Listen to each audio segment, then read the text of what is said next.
First, we have to grow.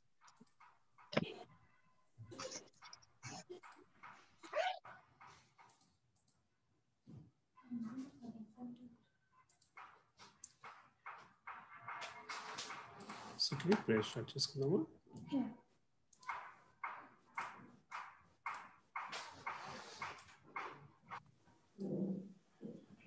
ఓం అజ్ఞానతిమిరాంధస్య జ్ఞానాంజనశలాకయా చక్షురున్మిలితం యేన తస్మై శ్రీ గురవే నమః. శ్రీ చైతన్య మనోభీష్టం స్వయం రూపా కదా మహ్యం దదాతి స్వపదాంతికం వందేహం శ్రీగురో శ్రీయుతాపదకమలం శ్రీగురు వైష్ణవాంశ శ్రీరూపం సాగ్రజాతం సనారఘునాథాన్వితం సజీవం సాద్వైతం సావధూతం పరిజనా సహితం కృష్ణ చైతన్యదేవం శ్రీ రాధా కృష్ణ పదా సహగణా లలితా శ్రీ విశాఖాన్వితాంశ హే కృష్ణ కరుణా సింధో దీనబంధో జగత్పతే గోపేశ గోపికా కాంత రాధా కాంత నమోస్తుతే తప్త కాంచన రాణి రాధే వృందావనేశ్వరి వృషభానుసుతే దేవి ప్రణమామి హరిప్రియే కృపా సింధుభ్యో పతితానాం పావనేభ్యో వైష్ణవేభ్యో నమో నమః. జై శ్రీ కృష్ణ చైతన్య ప్రభు నిత్యానంద శ్రీ అద్వైత శ్రీవాసాది గౌర భక్త బృంద హరే కృష్ణ కృష్ణ కృష్ణ హరే హరే హరే రామ రామ రామ రామ హరే హరే. ఓం నమో భగవతే వాసుదేవాయ. ఓం నమో భగవతే వాసుదేవాయ. ఓం నమో భగవతే వాసుదేవాయ. నారాయణం నమస్కృత్యం నరం చైవ నరోత్తమం దేవీం సరస్వతీం వ్యాసం తతో జయముదీరతే.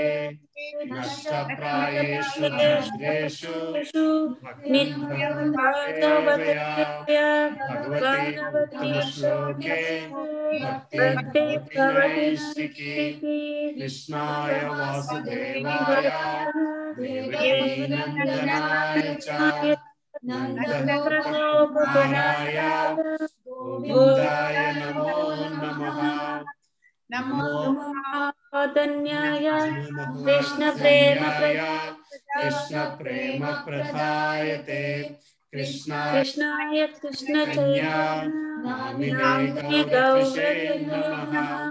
నమః పంకజనాభాయ నమః పంకజమాలినే నమః పంకజనేత్రాయ నమస్తే పంకజాన్యే.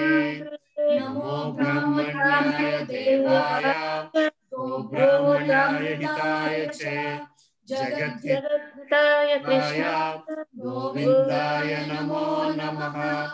నమః ఓం విష్ణుపదాయ కృష్ణాయ భూతలే శ్రీమతే భక్తి వేదాంత స్వామీతి నామినే. నమస్తే సరస్వతీ దేవే గౌరవాణి ప్రచారిణే నిర్విశేష శూన్యవాది పాశ్చాత్యదేశకారిణే. జై శ్రీ కృష్ణ చైతన్య ప్రభు నిత్యానంద శ్రీ అద్వైత గదాధార శ్రీవాసాది గౌరభక్త వృంద. హరే కృష్ణ కృష్ణ కృష్ణ హరే హరే, హరే రామ రామ రామ హరే హరే.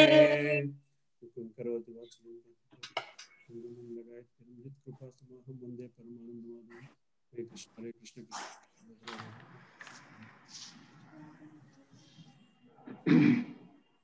హరే కృష్ణ. మాతాజీ ఎంతమంది ఉన్నారమ్మా? 18 మంది. సో నా దగ్గర ఉన్న పేర్లు ఇక్కడ 10 ఉన్నాయి. ఎవరెవరి పేర్లు లేవు ఇక్కడ. ఇందిరా మాతాజీ పేరు లేదు.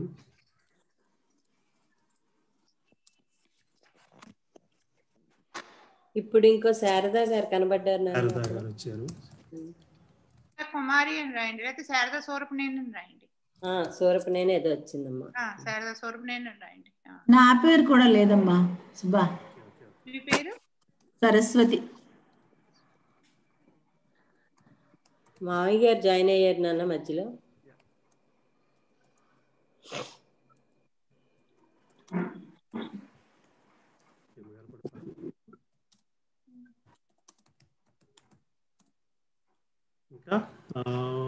ఇంకా శ్రీలేఖ.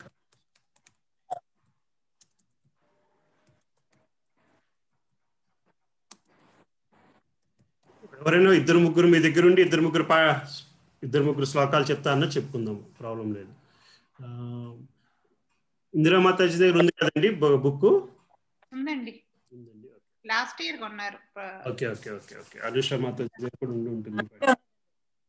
హరే కృష్ణ. హరే కృష్ణ మాతాజీ చెప్పండి అమ్మా. నా దగ్గర ఉందండి బుక్. అదే మీ దగ్గర ఉంది, మీ పేరు రాసుకున్నాను నేను. సో ఈ ఆర్డర్లో వెళ్దాము. సో వెళ్ళే ముందు లాస్ట్ క్లాస్ ఎలా ఉందండి? లాస్ట్ క్లాస్ తర్వాత ఎవరైనా ఏమైనా చదివారా? లాస్ట్ క్లాస్ చెప్పండి. సో లాస్ట్ క్లాస్ మనం ఏంటి లాస్ట్ క్లాస్ డిస్కస్ చేసాము? ఋషుల ప్రశ్నలు, రైట్? ముందు ఋషుల కొంచెం క్లుప్తంగా రాసామమ్మా, చెప్పమంటారా? చదువమ్మా. అక్క రాసుకుంది,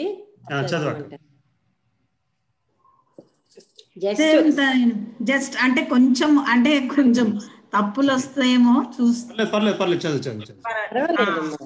సరే, నాకు అనిపించింది రాశాను అంతే. వసుదేవుని తనయుడైన శ్రీకృష్ణుడికి ముందుగా ప్రణామములు అర్పించుతున్నాను. సౌనికాది మహామునులందరూ ఒక యజ్ఞం చేయడం కోసం నైమిషారణ్యానికి వస్తారు. అంటే వాళ్ళందరూ ఒక శ్రీకృష్ణ తత్వాన్ని, కృష్ణలీలని తెలుసుకోవడం కోసం నైమిషారణ్యానికి వచ్చి వాళ్ళందరూ సూత మహాముని వేడుకుంటారు. ఎందుకంటే ఈ సూత మహర్షి ఆయనకి సంపూర్ణంగా ధర్మశాస్త్రాలు, పురాణేతిహాసాలు అన్ని తెలియజేయడంలో నిష్ణాతులు ఆయన. అందువల్ల గురువుల ద్వారా ఆయన నేర్చుకున్న విద్యను మాకు కూడా తెలుపమని మహర్షులందరూ వేడుకుంటారు అన్నమాట. అదే పూర్వం ఆచార్యుల దేవతకు ఉపదేశింపడిన విషయాలన్నీ మాకు కూడా తెలపండి అని అడుగుతారు అన్నమాట. ఈ కలియుగంలో కృష్ణ భగవాన్ అవతారంలో లీలలను గూర్చి తెలుసుకొనట మాకు ఉత్సాహంగా ఉంది. అట్టి శ్రవణము మానవులందరికీ కూడా ఉద్ధరింప చేయగలదని మనందరూ వేడుకుంటారు. అయితే కలియుగం యొక్క దోషాలని, ముక్తిని కోరుకుంటూనే శ్రీకృష్ణ భగవానుడు ఘనమైన యశోవైభవమును వినని వారు ఎవరుంటారు? అందరూ వినాలని కోరుకుంటారు కదా. ఆ దేవదేవ లీలలు, అద్భుతాలు నారదుని వంటి వారు సదా కీర్తించేస్తారు. ఆ భగవానుడు వివిధ అవతారంలో గావించిన సాహస కృత్యాలు మాకు కరుణతో వినిపించమంటారు. అయితే అంతేకాకుండా దివ్యలీలను, మంగళప్రదమైన సాహస కర్మలను విష్ణుని ఆంతరంగిక శక్తితే నిర్వహింపబడింది కదా.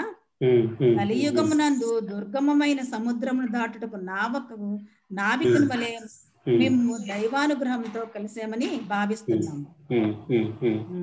ఏంటంటే ఈ సెకండ్ అధ్యాయంకి వచ్చేసరికి వేదవ్యాసుడి తండ్రినైన సుఖదేవ గోస్వామికి ప్రణామములు.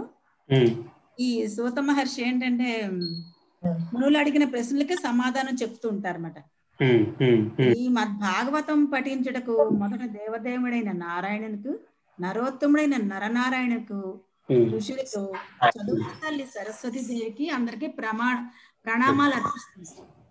ఈ గ్రంథకర్త అయిన శ్రీలవ్యాసుల దేవులకు, వ్యాసదేవులకు ప్రతి ఒక్కరికి వందనము చేస్తున్నారు.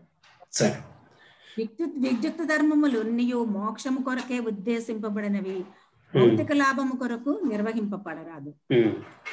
కనుక ప్రతి ఒక్కరూ ఏకైక లక్ష్యంతో శ్రీకృష్ణ భగవాన్ని గురించిన శ్రవణము, కీర్తనము, స్మరణము, పూజలలో ఎప్పుడూ నిమగ్నమై ఉండాలి అని చెప్తుంటారు సుఖ మహర్షి, అదే సూత మహర్షి.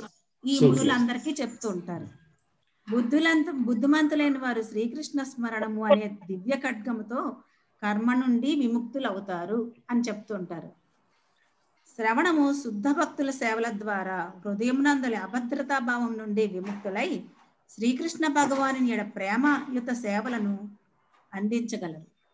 శ్రవణం ద్వారా సృష్టి ఆరంభమున దేవదేవుడైన వాసుదేవుడు తన దివ్యమైన ఆధ్యాత్మిక స్థితి యందు నిలిచి ఉండి ఆంతరంగిక శక్తి ద్వారా సత్తు అసత్తులను సృష్టించును. అంటే సత్ అంటే కారణము, అసత్ అంటే కార్యము. అవి సృష్టించిన వెంబడ భగవానుడు తన విస్తారము ద్వారా భౌతిక జగమునందు ప్రవేశించు సాధారణ జీవుల్లో ఒకనిగా గోచరించను. ఆ దేవదేవుడు సంపూర్ణముగా తన దివ్య స్థితిని గూర్చిన జ్ఞానమును కలిగి ఉండును.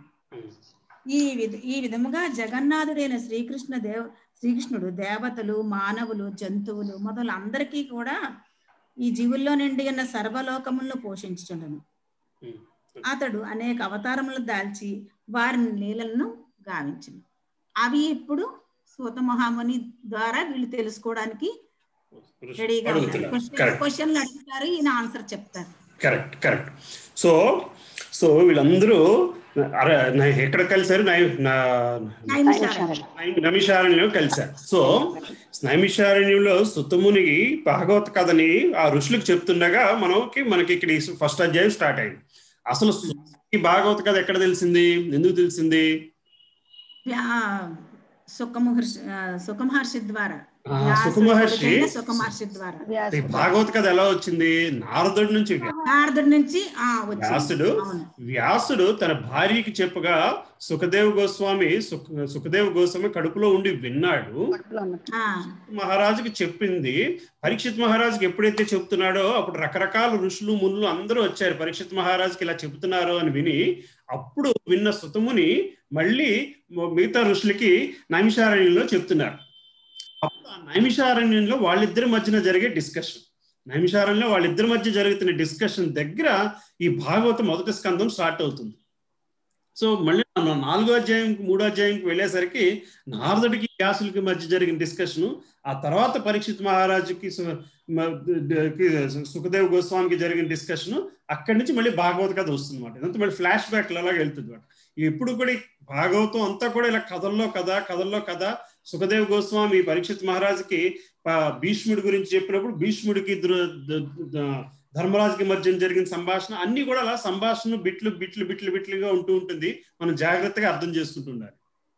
సో ఈ నైమిషారణ్యంలో ఋషులు సుతమునిని 6 ప్రశ్నలు అడుగుతారు.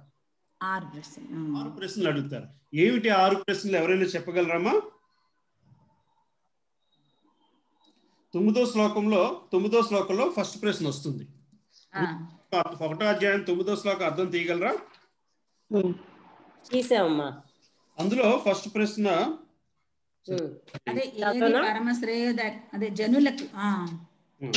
ఏది పరమశ్రేయోదాయకమని నీవు నిర్ధారించుతావో, పరమశ్రేయోదాయకమని నీవు నిర్ధారించు దానిని సులభముగా అవగతముగా రీతిలో దయచేసి మాకు వివరింపుడు. అది ఫస్ట్ క్వశ్చన్ అన్నమాట. సుతముని మా ఋషులు అడుగుతున్న ఫస్ట్ క్వశ్చన్ ఏది అంటే ఏది పరమ శ్రేయోదాయకమో చెప్పమని అడుగుతున్నారు. అది ఫస్ట్ ప్రశ్న. రెండో ప్రశ్న ఎక్కడ వస్తుంది? 11వ శ్లోకంలో వస్తుంది.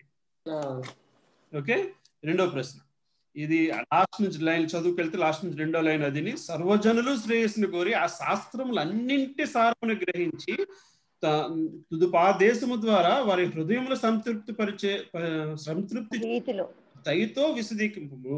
సో మాకు అన్ని శాస్త్రాల తాలూకు సారాన్ని మాకు ఎక్స్ప్లెయిన్ చేయమని అడుగుతున్నారు. ఫస్ట్ క్వశ్చన్ లో ఏది ప్రశ్న ఏది అడిగారు, ఏది పరమ శ్రేయోదాయకమైన అడిగారు. రెండో దాంట్లో శాస్త్ర సారాన్ని మాకు చెప్పమని అడుగుతున్నారు. మూడో ప్రశ్న ఎక్కడ వస్తుంది? మళ్ళీ నెక్స్ట్ శ్లోకంలో వస్తుంది. 12వ శ్లోకంలో మూడో ప్రశ్న వస్తుంది. చెప్పగలరా ఎవరైనా? చెప్తామమ్మా.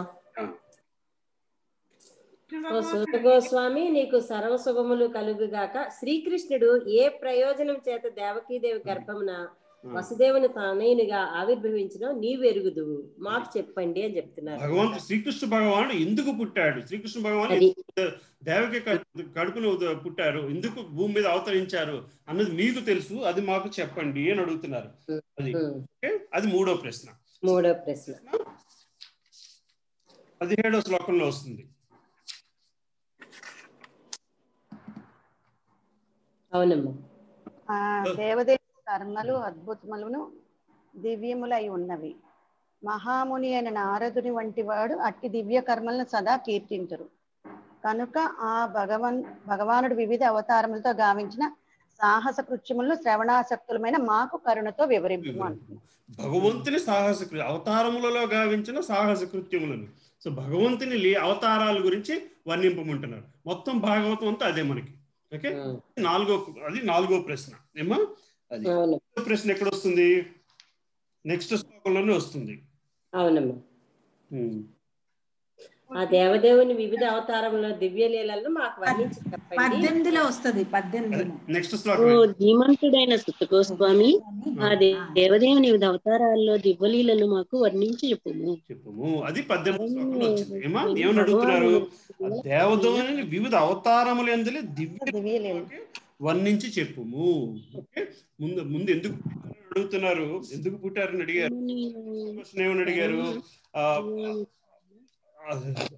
ఆ దేవుని యొక్క అవతారాల గురించి అడిగారు. ఆ తర్వాత ఆ లీలల గురించి వర్ణించి చెప్పమని అడుగుతున్నారు. అది 5వ ప్రశ్న. 6వ ప్రశ్న వస్తుందమ్మా. ఉత్తమ శ్లోకుడైన శ్రీకృష్ణుని శ్రవణం చేయటంలో మేమెన్నడూ అలసట నొందము. 21వ శ్లోకంలో వస్తుంది నాన్న. 21 చెప్పండి. శ్రీకృష్ణ భగవానుని దివ్య లీలా కథలను దీర్ఘకాలం శ్రవణము చేయ ఉద్దేశంతో మేము ఈ పవిత్ర స్థలమునందు సమకూడితిమి. అట్టి శ్రవణము ద్వారానే మేము యజ్ఞము చేయ సంకల్పించితిమి. 23 చదవండి. 23 పరతత్వమును యోగేశ్వరుడును అగు శ్రీకృష్ణ భగవానుడు తన నిజ ధామమును కేగియున్నందున ధర్మ నియమములు ఇప్పుడు ఎవరి శరణమును చేరినమో మాకు తెలియచేయుడు. ఇది 6వ ప్రశ్న. 6 అయిపోయి. ఇది 6వ ప్రశ్న. 21వ ప్రశ్న మీరు 21వ శ్లోకంలో చెప్పింది, 18వ శ్లోకంలో చెప్పింది ఇంచుమించుగా ఒకటే. అడిగింది. ఇక్కడ ఒకటి వచ్చింది నాన్న. 22 కూడా అంతే. అన్ని క్వశ్చన్స్ లోవే అంతే. కానీ ఈ 6 questions only by our good fortune we meet with the captainship. 22 క్వశ్చన్లోని మానవుల శుభలక్షణం అన్నిటినీ హరించినట్టు కన్నా దుస్తర సముద్రమును దాటగోరు వారు నావుకునిగా పొందగలిగితే మేము దైవాసక్తిగా కలుగగలుగుతామని భావిస్తున్నాము. అది భావం, అది ప్రశ్న కాదు కదా. ప్రశ్న కాదు కనమ్మా, వాళ్ళ భావమే. అది భావమే. సో 23వ శ్లోకము ప్రశ్న. తన నిజనందున శ్రీకృష్ణుడు తన ధామానికి వెళ్ళిపోయినప్పుడు కలియుగం నందు ధర్మ నియమములు ఇప్పుడు ఎవరి శరణమును చేరినవో మాకు తెలియజేయుడు. అది క్లియర్ ప్రశ్న. ఈ 6 ప్రశ్నలు మనం మొదటి అధ్యాయం నుంచి నేర్చుకోవాల్సింది ఏంటంటే, ఈ 6 ప్రశ్నలు శ్రీకృష్ణ భగవాన్ అదే సుతముని మిగతా ఋషులు అడుగుతున్నారు అన్నమాట. సూత మహర్షిని. సో 2వ అధ్యాయానికి వచ్చేసరికి కొన్ని ఆన్సర్లు దొరుకుతాయి. ఓకే, సో 2వ అధ్యాయంలో ఎక్కడ ఆన్సర్లు ఏమైనా దొరికాయమ్మా? దొరికే అంటే మేము అదే మామూలు వదిలేసి అలా రాసుకొచ్చామన్నమాట. అందువల్ల ఆన్సర్లు అన్ని మొత్తం కవర్ చేసామమ్మా. కవర్ చేసాం. 6వ శ్లోకం చదువుతారు ఎవరైనా? చదువుతానన్న. 2వ అధ్యాయం 6వ శ్లోకం చదువుతా. అధోక్షజుడైన శ్రీకృష్ణ భగవానుని ఎడ ప్రేమపూర్వకమైన భక్తియుత సేవను కలిగింప చేయనదే మానవుల పరమ ధర్మమై ఉన్నది. ఆత్మ యొక్క పూర్ణ సంతృప్తి కొరకు అట్టి భక్తియుత సేవ నిర్హేతుకము, అవరోధరహితమునై ఉండవలెను. అది ఫస్ట్ ప్రశ్నకి సమాధానం. ఏది శ్రేష్టకరము అని అన్న దానికి సమాధానం ఏంటంటే ఇది మాట. ఓకే, పూజ్యుడైన శ్రీకృష్ణ భగవానుని ఏడ ప్రేమపూర్వకమైన భక్తియుత సేవను కలిగింపజేయనిదే మానవుల పరమధర్మమై అదే పరమధర్మము. భగవంతుని శ్రీకృష్ణ భగవంతుని యందు భక్తియుత సేవతో నిలిగి ఉండి ఉండడమే మానవుల యొక్క పరమధర్మము. వాళ్ళు అడిగింది ఏంటి, పరమధర్మం ఏమిటి అంటే దానికి సమాధానం అది మాట. ఓకే, అలాగే నెక్స్ట్ క్వశ్చన్కి వెళ్దాము, నెక్స్ట్ శ్లోకానికి వెళ్దాము. చదవండి.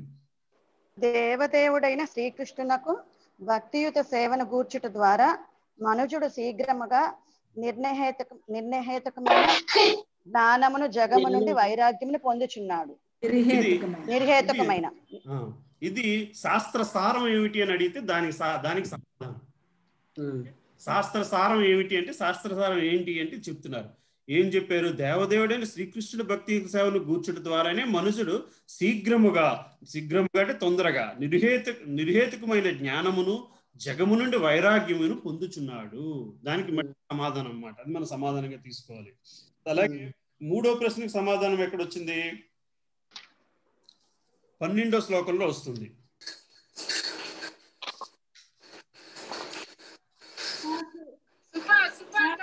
మూడో ప్రశ్న ఏంటి? జిజ్ఞాసుడైన వాడు లేదా ముని జ్ఞాన వైరాగ్యయుక్తుడై వేదాంత శృతి ద్వారా తాను శ్రవణము చేసి ఉన్న విధముగా భక్తియుత సేవను గావించుచు పరతత్వమును అనుభూతి మనర్చుకొనగలను. 34వ శ్లోకం చదవండి ఎవరైనా. అంటే మూడో ప్రశ్న అంటే అది కృష్ణుడు ఎలాగా పుడతాడు, వసుదేవ తనయునిగా ఎలా పుడతాడు అన్నది క్వశ్చన్. అది క్వశ్చన్, దానికి ఆన్సర్ అది కాదు. నేను 12 1వ అధ్యాయం 12లో ఉంది మూడో క్వశ్చన్, అది చెప్పబోయి 2వ 3 అన్నాను. రెండో దాంట్లో 34వ శ్లోకం చదవండమ్మా. శ్రీకృష్ణుడు దేవతలు మానవులు జంతువులు మున్నగు జీవులతో నిండి ఉన్న సర్వలోకములను పోషించును. శుద్ధ సత్వమునందు స్థితి లేనట్టి వారిను ఉద్ధరించుటకు అతడు అవతారమును దాల్చి పెక్కులీలను గావించును. దేవకి నందు ఎందుకు పుట్టాడు అనే దానికి సమాధానంగా ఇది తీసుకుంటున్నాం అన్నమాట. ఇక్కడికి ఇలా తీసుకుంటున్నాం. మళ్ళీ మనం ముందుకెళ్ళిన కొద్దీ డీటెయిల్ వస్తుంది. ఈ రెండో అధ్యాయంలో కొన్ని సమాధానాలుగా తీసుకుంటున్నాం వీటిని ఏమా. సో అలాగే 30 నుంచి 33 శ్లోకాల వరకు 4వ ప్రశ్నకు సమాధానంగా తీసుకోవాలనుకున్నాము. ప్రశ్న ఏంటి?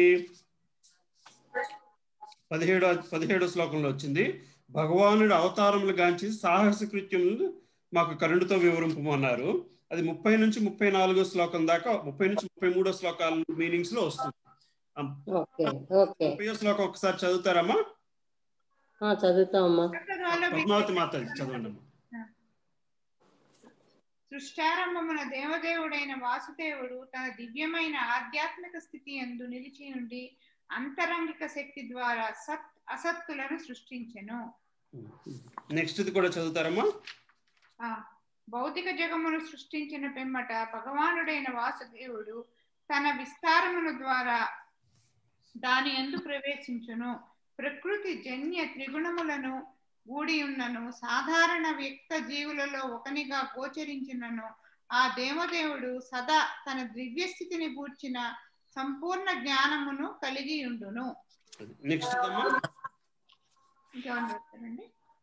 నేనే చదవనా? అగ్నిదారువు నందంతటను వ్యాపించి ఉండు రీతి దేవదేవుడైన వాసుదేవుడు పరమాత్మునిగా సమస్తమునందును వ్యాపించి ఉండును. కనుక అద్వితీయుడైనను ఆ భగవానుడు బహురూపముగా గోచరించును. సో ఇవన్నీ ఆయన సాహస కృత్యాలను వర్ణించమంటే దానికి సమాధానంగా చెప్పుకొచ్చిన శ్లోకాలు. మనం మళ్ళీ ముందు వెళ్తే ఇవి డీటెయిల్డ్ గా వస్తాయి. సో రెండో శ్లోకం 1వ చాప్టర్లో 1వ అధ్యాయంలో అడిగిన 6 ప్రశ్నలని 4 ప్రశ్నలకి కొంచెం ఇవ్వడం 2వ అధ్యాయంలో జరిగింది. సో ఇవన్నీ లాస్ట్ వీక్ మనం డిస్కస్ చేయలేదు. బట్ మిమ్మల్ని మీకు నచ్చిన శ్లోకాల్లో చదవమండలం అర్థం కొంతవరకు ఇవేమైనా శ్లోకాలు కనెక్ట్ అవుతాయేమో అనేది ఒకటి. అలాగే మనం ప్రేయర్స్ లో చెప్పుకున్న శ్లోకాలు కూడా మన 2వ అధ్యాయంలోంచి శ్లోకాలే. మనం మామూలుగా ప్రేయర్స్ లో చెప్పుకుంటున్న శ్లోకాలు కూడా 2వ అధ్యాయంలో శ్లోకాలే. ఏ శ్లోకాలు 2వ అధ్యాయంలో శ్లోకాలు ప్రేయర్స్ లో చెప్పుకుంటున్నవి? నారాయణ నమస్కృత్యం, ఓకే, భద్రేషు నిత్యం భగవత సేవ, ఈ 2 శ్లోకాలు కూడా 2వ అధ్యాయం నుంచి వచ్చినాయి. 18వ ఒకటి, దాని ముందుది నెంబర్ అక్కడ ఉంది, నాకు కనబడట్లేదు ఇక్కడ. 4వ శ్లోకం 18వ శ్లోకం మనకి చాప్టర్ లో 2వ అధ్యాయం నుంచి వచ్చిన శ్లోకాలే మనం ప్రేయర్స్ కింద కూడా చెప్పుకుంటాం. ఏమ్మా? నష్టప్రాయేతు అభద్రేషు అది 18వ శ్లోకం. అది 1, 2, 18వ శ్లోకం. అది 18 అది చెప్పుకుంటాము. ఓకే, అది. సో మనం నెక్స్ట్ మీ తర్వాత కొంచెం మీనింగ్ చదువుకోవచ్చు, క్లియర్ గా ఉంటుంది దానికి. సో ఇది 2 చాప్టర్స్ తాలూకా కొంతవరకు వాటి అర్థం. సో ఇక్కడ నుంచి 3వ అధ్యాయంకి వచ్చేసరికి 3వ చాప్టర్ శ్రీకృష్ణ భగవానుడు సర్వావతారాలకి మూలము అని చెప్పుకొస్తున్న అధ్యాయము. సో ఒక్క నిమిషం దీని గురించి ఇప్పుడు మాట్లాడుకునే కంటే ఇప్పుడు పురుషావతారాల గురించి, భగవంతుని యొక్క పురుషావతారాలు, కారణ్యోదాక్షాయ విష్ణువు, వీటి విషయాలు, గర్భోదాక్షాయ విష్ణువు, ఇవన్నీ ఎలాగొచ్చాయి, ఇన్కార్నేషన్స్, ఈ భూమండలం ఎలా తయారైంది, వీటి గురించి కొంచెం మనకు వస్తుంటుంది ఈ చాప్టర్స్ లోని. 6 నుంచి 29కి వచ్చేసరికి అవతారాలు, వాటి మూలాలు, మళ్ళీ అవన్నీ భగవంతుడే శ్రీకృష్ణ భగవానుడే మూలం అని చెప్పుకుంటూ వస్తుంది. అలాగే 34వ శ్లోకాలకు వెళ్ళేసరికి ఊహాత్మకైన విరాట్ రూపము, భగవంతుని విరాట స్వరూపం గురించి, జీవుని రూపభావం గురించి రెండింటిని తెలుపుకుంటూ 30 నుంచి 34వ శ్లోకం దాకా వస్తుంది. అంటే ఎట్లాగా తక్కువగా ఆలోచించే మనుషులు ఎలాగ దీన్ని కాన్సెప్షలైజ్ చేస్తారు, ఎలాగ దీన్ని భగవంతుని విరాట స్వరూపాన్ని ఎలాగ ఆలోచిస్తారు, ఈ డిస్కషన్ అంతా 30 నుంచి 34 శ్లోకాలకు వెళ్తుంది. 35 నుంచి 39వ శ్లోకానికి వచ్చేసరికి భగవంతుని వర్ణించడం, భగవంతుని ఎలాగ అర్థం చేసుకోవడం, భగవంతుడి యొక్క క్వాలిఫికేషన్స్ ఏంటి, భగవంతుని యొక్క పుట్టుక గురించి, వాటి యాక్టివిటీస్ గురించి చెప్పుకొస్తారు. అలాగే 40 నుంచి 46వ శ్లోకం దగ్గరికి వచ్చేసరికి భాగవతం యొక్క ఔన్నత్యం. ఇక్కడికి వచ్చేసరికి మనకి 6వ ప్రశ్నకి సమాధానాలు దొరుకుతాయి. భగవంతుడు వెళ్ళిపోయిన తర్వాత ఏంటి అన్నదానికి భాగవతం దాని సమాధానంగా దాని ఔన్నత్యాన్ని చెప్పుకొస్తూ ఆ శ్లోకాల అర్థాలు మనకి 43వ శ్లోకంలోనే 44వ శ్లోకంలోనే దొరుకుతూ ఉంటాయి. అది 3వ అధ్యాయం తాలూకా ఇది. సో 3వ అధ్యాయం నుంచి మొదలు పెట్టుకుందాం ఇవాళ. ఏమ్మా? సో ఇందాక మనం లిస్ట్ తయారు చేసుకున్నాము. ఈ లిస్ట్ లో ఇంకెవరి పేర్లైనా లేకపోతే చెప్పండి. రాజేశ్రీ గారు ఉన్నారు. రాజేశ్రీ గారు వచ్చారు కదమ్మా, ఇందాక చూసాను. ఉందమ్మా, చదువుతారా? ప్రభుజీ నా పేరు లేదు ప్రభుజీ, నేను ఇప్పుడే జాయిన్ అయ్యాను ప్రభుజీ. ఓకే,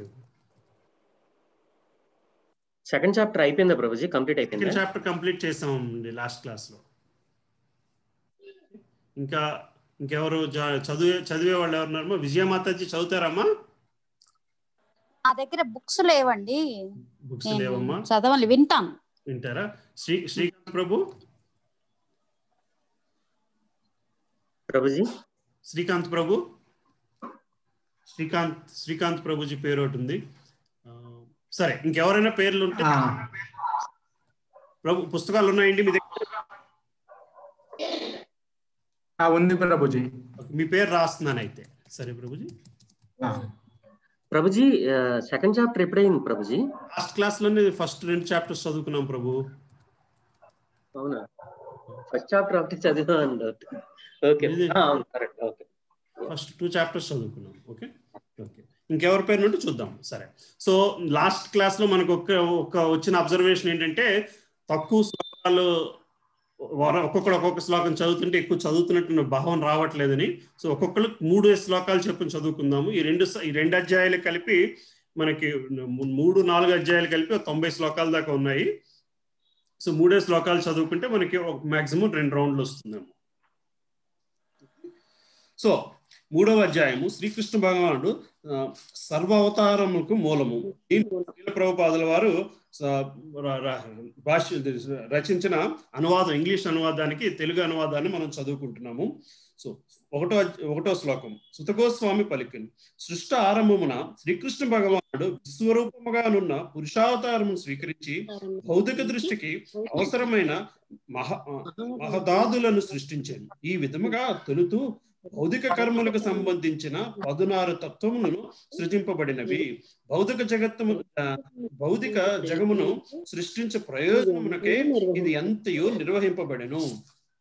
రెండోది, అటు పిమ్మట తొలి పురుషావతారం యొక్క అంశ గర్భోదకమునందు సైనింపగా అతని నాభి సరోవరం నుండి తామరతుడు ఉద్భవించి ఉపరితల పుష్పమునందు విశ్వపు ప్రధాన సూత్రుడైన బ్రహ్మదేవుడు ఆవిర్భవించెను. మూడోది, సమస్త లోకములు అట్టి పురుషావతారుని దేహమునందు స్థితిని కలిగి ఉన్నట్లు ఊహింపబడుచున్నది. సృష్టి ఆరంభింపబడిన భౌతిక తత్వములతో ఎటువంటి సంబంధము లేని అతని విశుద్ధ సత్వరూపము నిరసతి అయి ఉన్నది. 4వ శ్లోకము భారతీమాత చదువుతారమ్మా. 4, 5, 6 చదవండి. నిరసతి అంటే ఏంటి ప్రభుజీ? నిరసతి అంటే నేను అతని విశుద్ధ సత్వరూపము నిరతిశయమై ఉన్నది. నిరతిశయ ఎవరికైనా తెలుసమ్మా దాని మీనింగ్?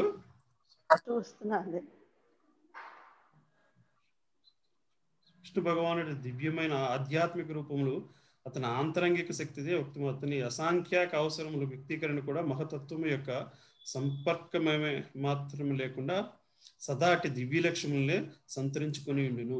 నాకు కరెక్ట్ మీనింగ్ తెలియదు ప్రభు.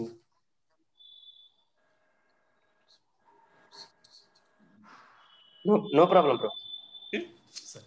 చదువుతారమ్మా. భారతి మాతాజీ మీరు మ్యూట్ లో ఉన్నారమ్మా. భారతి మాతాజీ మ్యూట్ లో ఉన్నారమ్మా. చదవనా సుబ్బా? ఆర్డర్ లో వెళ్తున్నామమ్మా. మీ ఆర్డర్ పేరు చూసుకుని చదువు. అద్భుతములైన పాదములను, బూరువులను, భుజములను, ముఖములను కలిగిన పురుషావతారం యొక్క దివ్య రూపమును పూర్ణ దృష్టిని కలిగిన భక్తులు కాంచగలుగుదురు. వేలాది శరములను, కర్ణములను, నయములను, నాసికములను ఆ రూపము కలిగి ఉండును.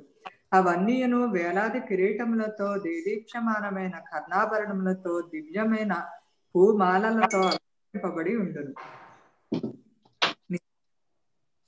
ఈ రూపము విశ్వమునందలి నానావతారములకు నిదానమును అవ్యయబీజమును అయి ఉన్నది. ఆ రూపం యొక్క అంశము మరియు అంశాంశముల నుండి దేవతలు, మానవులు, ఆదిగా గల పలు రకములైన జీవులు సృష్టింపబడిరి. తొలుత సృష్ట్యారంభమున బ్రహ్మచారులైన సనక సనందాది బ్రహ్మదేవుని 4 పుత్రులు ఉదయించిరి. వారందరూ బ్రహ్మచర్య వ్రతమునందు స్థితులైన వారై పరతత్వానికి తీవ్ర తపములను ఆచరించిరి. హరే కృష్ణ ప్రభు. పద్మావతి మాత చదువుతారమ్మా.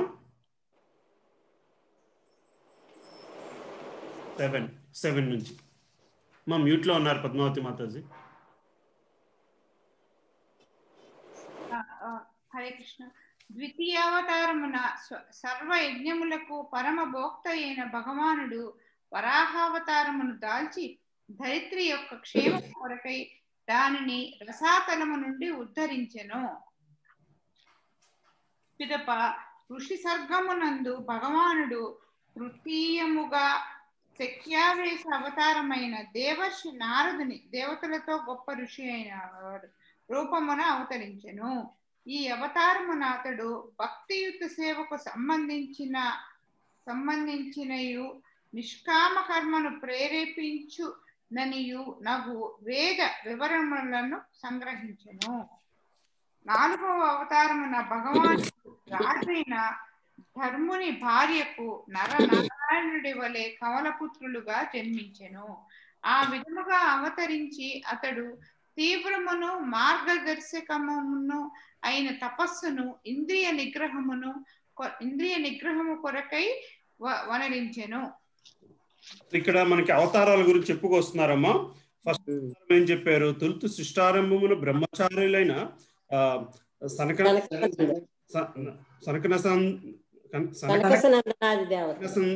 బ్రహ్మదేవుని 4 పుత్రులు ఉదయించారు. వారందరూ బ్రహ్మచార్య స్థితిలో వారిని పరతత్వం కొరకు తీవ్రత. ఫస్ట్ అది. సెకండ్ ఏమని చెప్పుకొచ్చారు? వరాహావతారము. సెకండ్ వరహ అవతారము, మూడోది తృతీయంగా ఆవేశ అవతారమైన దేవర్షి నారదుని అవతరించారు. నారదుని రూపంలో కూడా విష్ణువే శ్రీకృష్ణ పరమాత్మనే అవతరించారు. ఇదేంటంటే ఆయన అదే రూపంలో ఉండగా మరొక ఆయన అంశము వెళ్ళి ఇంకో రూపం రాగలదు. ఇప్పుడు మనలా కాదు, అతని నుంచి ఎంత తీసేసినా సరే అతని తత్వం గాని ఔన్నత్యం గాని కొంచెం కూడా తరగదు. అందువలన ఆయన అట్లా ఆ అవతారం అలా ఉండగానే ఆయన సైమిల్టేనియస్ గా ఎన్నో అవతారాలు కూడా ఆయన తీసుకోగలరు. అది మనకి భగవంతునికి ఉన్న తేడా, దాన్ని మనం అర్థం చేసుకోవాలి. అయితే నారదునికి ఏం చెప్పారంట, నారదునికి ఏం చెప్పారు, అవతారం అతను భక్తికి సంబంధించి నిష్కామ కర్మను ప్రేరేపించు, నిష్కామ కర్మను గురించి నారదునికి చెప్పారంట. మన ముందు ఇదివరకు కూడా చదువుకున్నాము, మన భగవద్గీత పరంపరలో కూడా చదువుకున్న నారదులు వస్తారు. బోధన పరంపరలో వచ్చింది అని చెప్పడానికి ఇదొక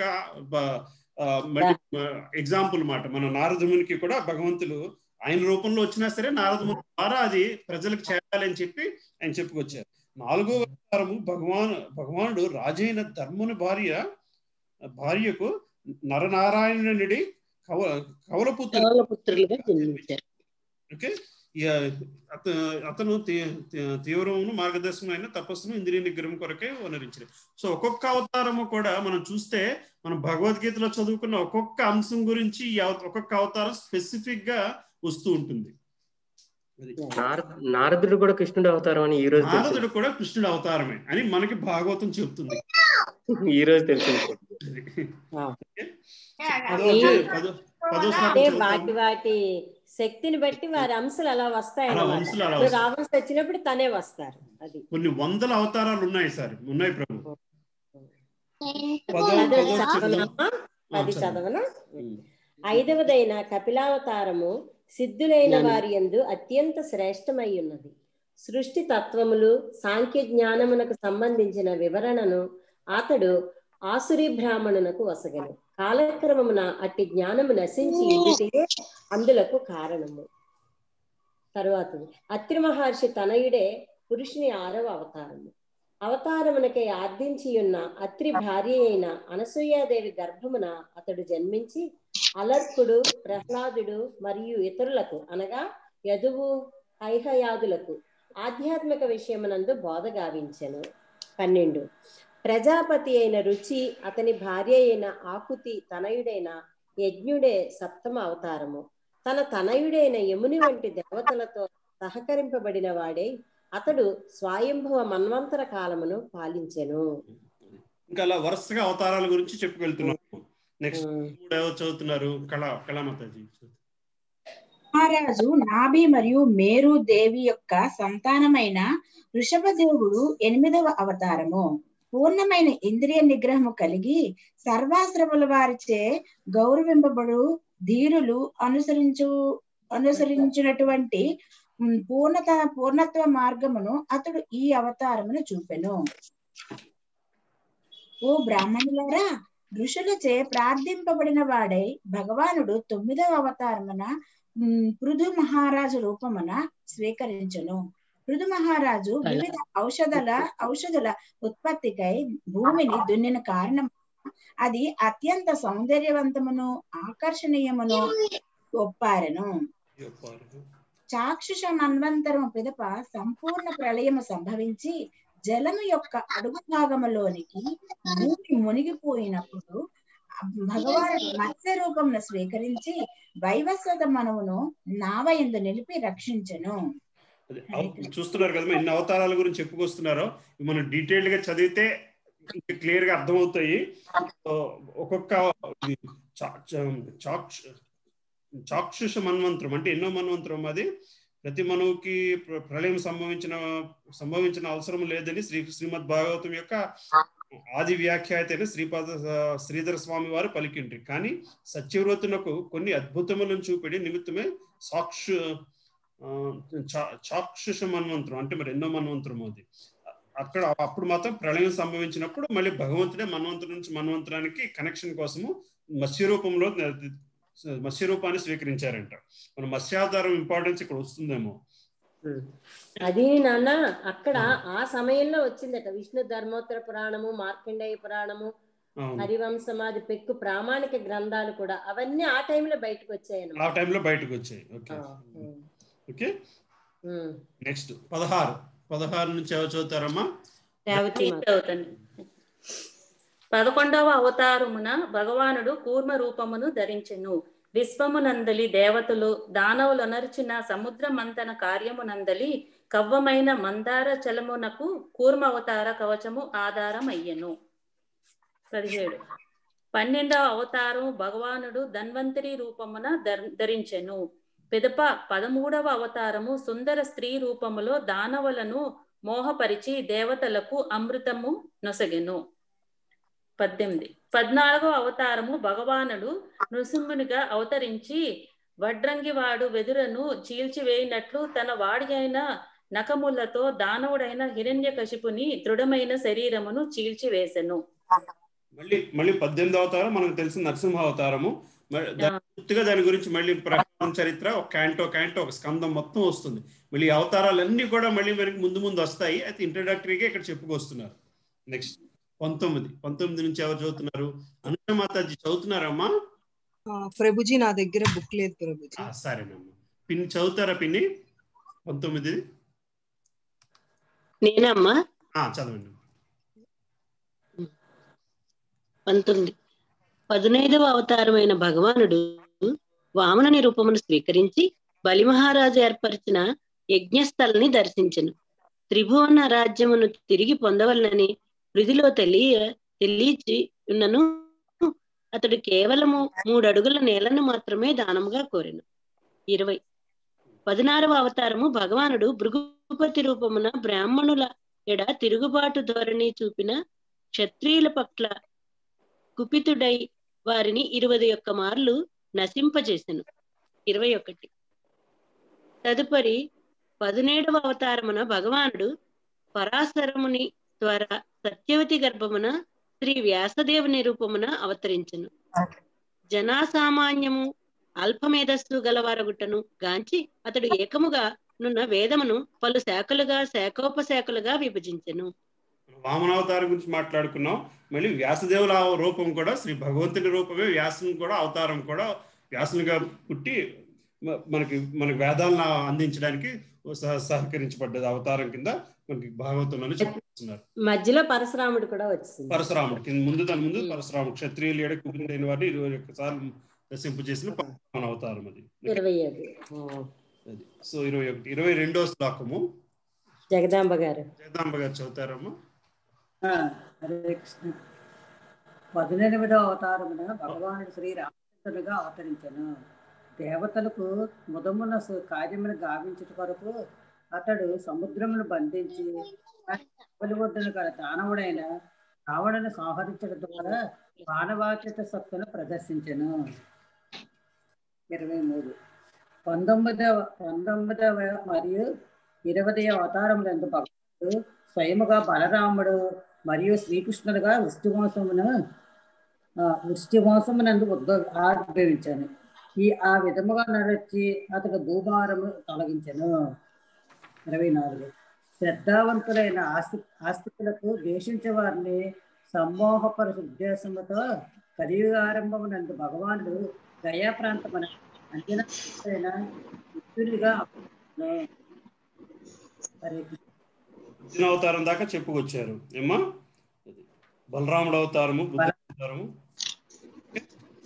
నెక్స్ట్ 25 చదువుతారమ్మా అనుపమ? నిన్న కొంచెం కన్ఫ్యూజ్ అయ్యాను పేర్లు. సరే చెప్తారమ్మా అనుపమ? చదవండి.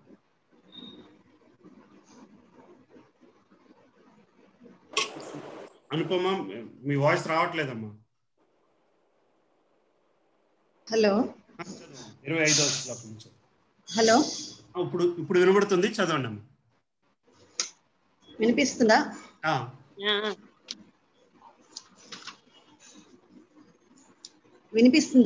వినిపిస్తుందమ్మా. 25వ శ్లోకం చదవండి. ఇది కనెక్షన్ కట్ అయింది మధ్యలో. తదుపరి యుగ సంధి సమయమున జగన్నాథుడైన భగవానుడు కల్కి అవతారమున దాల్చి విష్ణుయేషుడను బ్రాహ్మణునకు పుత్రుడుగా కాగలడు.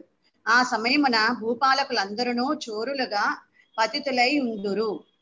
ఓ బ్రాహ్మణులారా, అక్షయమైన జలమూలముల నుండి ప్రవహించు స్వల్ప ప్రవాహముల వలె శ్రీహరి అవతారములు అసంఖ్యాకములుగా నున్నవి. మహావీర్యవంతులైన ఋషులు, మనువులు, దేవతలు, మను సంతతి వారందరూ శ్రీహరి యొక్క అంశావతారములు లేదా కళావతారములై ఉన్నారు. ప్రజాపతులను అందు కలరు. ప్రజాపతులు కూడా అందులో ఉన్నారు. ప్రజాపతులు కూడా అందులో లెక్క పెడుతున్నారు. భగవంతుని ఎన్ని అవతారాలు, భగవంతుని యొక్క అంశావతారములు లేక కళావతారములు ఉన్నాయి. ప్రజాపతులు కూడా అందులో ఉన్నారు. సో ఇందులో క్లియర్ గా కల్కి అవతారం గురించి ఈ శ్లోకం మనం గుర్తుంచుకోవాలి. 3వ అధ్యాయం 25వ శ్లోకంలో చాలా క్లియర్ గా చెప్పారు. యుగ సంధి సమయంలో జగన్నాథుడైన భగవానుడు కల్కి అవతారమును దాల్చి విష్ణుయసుడను బ్రాహ్మణుడికి పుత్రుడుగా కాగలడు. ఆ సమయం వాళ్ళకందరూ చోరులుగా పతీతులై ఉందరు. ఇప్పుడు యుగ సంధి సమయం అంటే మనం ఇంకా కలియుగ ఆరంభంలోనే ఉన్నాం. యుగం ఎండింగ్ లో వస్తుంది కల్కి అవతారం అన్నది. ఇలాగ వచ్చే కల్కి అవతారాలన్నీ కూడా మనం నమ్మడానికి వీల్లేదు. అర్థమవుతుందమ్మా? సో 28వ శ్లోకం నుంచి ఇందిరామాతాజీ చదువుతారమ్మా?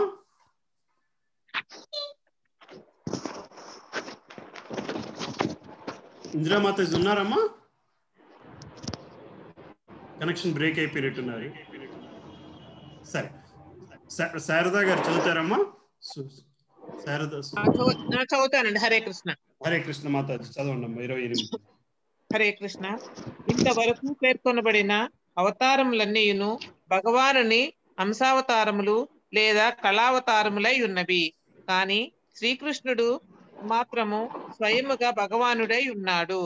దానవులచే కళతో సృష్టింపబడినప్పుడు ఎల్లా అట్టి అవతారములు లోకములందు వ్యక్తమగుచుండును. భక్తులను రక్షించుటకై భగవానుడట్లు అవతరించుచుండును. 29. భగవానుని ఇట్టి గుహ్యములైన అవతారములను ఉదయ సంధ్యలయందు భక్తితో కీర్తించువాడు సర్వ దుఃఖముల నుండి విడుదలను పొందగలడు. 30. భౌతిక జగమునందు వ్యక్తమయ్యేది భగవానుని విరాట్ రూప భావమయ ఊహాత్మకమైనది. అల్పజ్ఞులకు మరియు భక్తి అందలి ప్రారంభ స్థితిలోనున్న వారికి భగవానుని రూప సహితత్వమును గూర్చి తెలియజేయుటకే అది ఉద్దేశింపబడినది. కానీ వాస్తవమునకు భగవానుడు భౌతిక రూపరహితుడై ఉన్నాడు. ఇక్కడ మనం అర్థం చేసుకోవాల్సింది ఏంటమ్మా, 28వ శ్లోకంలో ఏం చెప్పారు? ఇంతవరకు పేర్కొన్న భగవాని అంశావతారంలో లేక కళావతారంలోనే, కానీ శ్రీకృష్ణుడు మాత్రమే స్వయముగా భగవానుడై ఉన్నాడు. మనకి ఇన్ని అవతారాలు కూడా భగవాన్ అంశాలు అయితే శ్రీకృష్ణ పరమాత్ముడిగా వచ్చింది మాత్రం స్వయంగా భూమి మీదకి వచ్చారు. ఎప్పుడెప్పుడు ఒక్కొక్కసారి ఒక్కొక్క గ్రహం మీదకి ఒక్కొక్క మండలం మీదకి వెళ్తారు. ఇప్పుడు మాత్రం 52,000 సంవత్సరాల క్రితం ఆయన స్వయంగా భూమి మీద ఉన్నారు అని భాగవతం. అని శ్రీకృష్ణుడు మాత్రం స్వయంగా భగవానుడే అన్నాడు. దానవులచే కలస సృష్టింపబడినప్పుడల్లా అట్టి అవతారములు లోకమునందు భక్తులను రక్షించుటకే భగవానుడట్లు అవతరించుచుండెను. ఓకే, అలాగే నెక్స్ట్ 2 శ్లోకాలు కూడా మనకి అర్థమవుతున్నవే. ఇట్లాంటి అవతారాలన్నీ ఉదయం సంధ్య పొద్దున సాయంత్రం భక్తితో కీర్తించేవాడు సుఖ దుఃఖముల నుండి విడుదలను పొందగలరు. అలాగే భౌతిక జగత్తునందు వ్యక్తమయ్యేది భగవానుని విరాట రూప స్వభావమును ఊహాత్మకమైనది. భగవానుని విరాట రూప స్వభావము మనకు ఊహకు అందనది. అల్పుజ్ఞులు మరియు భక్తి అందలి ప్రారంభ స్థితిలో ఉన్న వారికి భగవానుడు రూప సహితత్వమును గురించి తెలియజేయటకే అది ఉద్దేశం. వెళ్తే గాని మనకి భగవంతుని తత్వం అర్థం కాదు. కానీ వాస్తవునికి భగవానుడు భౌతిక రూపహితుడై ఉన్నాడు. అసలు భౌతిక శరీరంతో సంబంధం లేని వ్యక్తి భగవానుడు అని చెప్పుకొస్తున్నారు. నెక్స్ట్ 31వ శ్లోకము సరస్వతి చదువుతారమ్మా? మేఘములు ధూళి అనునవి వాయువుచే చలించడి కారణముగా అబుద్ధులైన వారు ఆకాశము మేఘావృతమైనదని వాయువు ధూళి దూసరమైనదనియో అజ్ఞానం చే పలుకుదురు. అదే విధముగా వారు శుద్ధాత్మయందు భౌతిక దేహ భావనలను ఆరోపించురు. ఈ స్థూల రూప భావనకు పరముగా వేరొక సూక్ష్మ రూపము కలదు. అట్టి సూక్ష్మ రూపము నిర్దిష్ట రూపము లేనిదియో, వ్యక్తము కానిదియో, వినబడనిదియో, చూడబడనిదియో అయి ఉన్నది. కానీ జీవుడు అటువంటి సూక్ష్మత్వమును కన్నను పరమైన రూపమును కలిగి ఉండుట చేతనే అతనికి పునర్జన్మలు కలుగుచున్నది. స్థూల సూక్ష్మ దేహముతో శుద్ధమైన ఆత్మకు ఎటువంటి సంబంధము లేదని ఆత్మానుభవము ద్వారా అనుభూతమనర్చుకొనిన సమయమున మనుజుడు తనను భగవానుని కాంచగలుగుతున్నాడు. ఇక్కడ ఇంచుమించుగా మనకు భగవద్గీత అంతా ఎక్స్ప్లెయిన్ చేసుకొచ్చేసారు ఈ 3 శ్లోకాల్లో.